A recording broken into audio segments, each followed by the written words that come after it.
Welcome to Kenton's videos. Enjoy the video. In this video, I will explain how to remove a Range Rover Evoque steering wheel.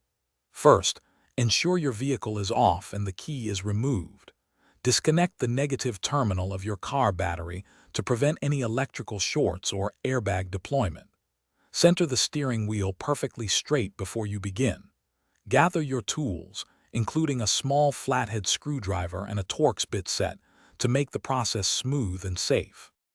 Next, you'll need to safely remove the airbag module. On the back of the steering wheel, locate the small access holes. Insert a small flathead screwdriver into these holes to release the spring clips holding the airbag in place. Once released, gently pull the airbag away from the wheel.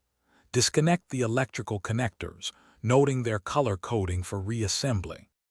With the airbag safely removed, you can now access the main steering wheel retaining bolt.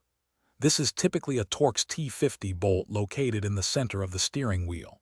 Use the appropriate Torx bit to loosen and remove it.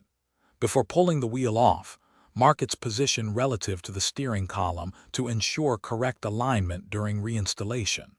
Then, gently pull the steering wheel straight off the spline shaft.